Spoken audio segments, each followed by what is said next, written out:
Hey, it's decjryan. Now, as part of my daily reading, which is part of my personal development, I'd really love to share with you a story which is very, very illustrative on the power of belief. Now, I was reading in Anatomy of an Illness by Cousins on Pablo Casals. Now, a visit that he took to Pablo Casals, who was at that time, he was 90 years old. This is one of the greatest musicians of the 20th century. And he described this process that Casals went through every morning. He got up and he shuffled with great labour and a stoop just to move a short distance. He also had emphysema, so he was wheezing the whole time, and he really behaved like the archetypal old man. His fingers were kind of locked into an arthritic kind of position, and the joints were swollen.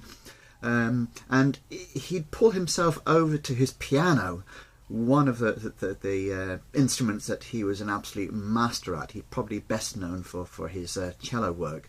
So he'd pull himself over to his piano, settle himself down, just the absolute image of this exhausted, tired old man. And then he would just transform in front of his face. He'd start moving across the keyboards, gliding. Before 2 seconds, he was actually flying across the keyboards, just lifted by the power of his capability with this instrument. All of a sudden, his postures changed. His breathing became a lot easier, and he was flying up and down pieces of music that even would be challenging for a young, fit, healthy person. And just this transformation was absolutely incredible.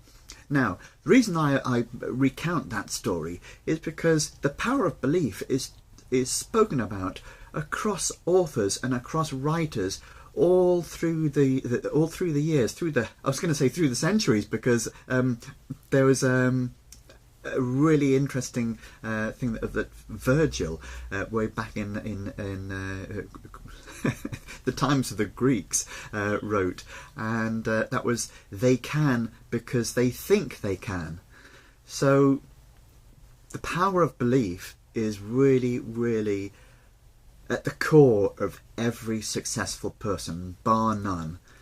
People that can do things through the power of belief. For example, take the anatomy and what we know about aerodynamics in the case of the bumblebee. Okay, now a bumblebee should not be able to fly. Aerodynamically, it shouldn't be possible for that bumblebee to fly, and yet nobody's told the bumblebee that, and so he does it because he can, and he believes he can. Now, you can apply these same principles in your business. You can work on knocking out all the negative which is in your life. In other words, telling yourself, by the very fact you're telling yourself, I can't do this, or I failed at doing this, or, you know, that's reprogramming yourself to continue failing. Now, there's a big difference between believing you can do something and training yourself to believe that you can do something, and just this happy-go-lucky, positive mindset without any thought. It's not really a mindset. It's just like smile and the whole world smiles with you. But, you know, if you haven't got something to smile about, if you haven't got a belief about why you're smiling, obviously that's empty advice. So your takeaway from this video really should be to go, and if you're not doing your regular reading, if you're not doing your regular mindset training, you're opening yourself up for failure. You're opening yourself up so that you'll be telling yourself, I can't fail, therefore I can't move forward. I can't do this because I just can't do this. And the more you repeat that, the more you will believe it. Don't forget, the power of belief works both ways. So if you're constantly telling yourself you can't do something, guess what? That will be the result. So I hope you got some value out of this video, and if you did, then send me a comment below, and I'm really looking forward to hearing from you. So until the next video, make it a great day. Cheers, bye bye.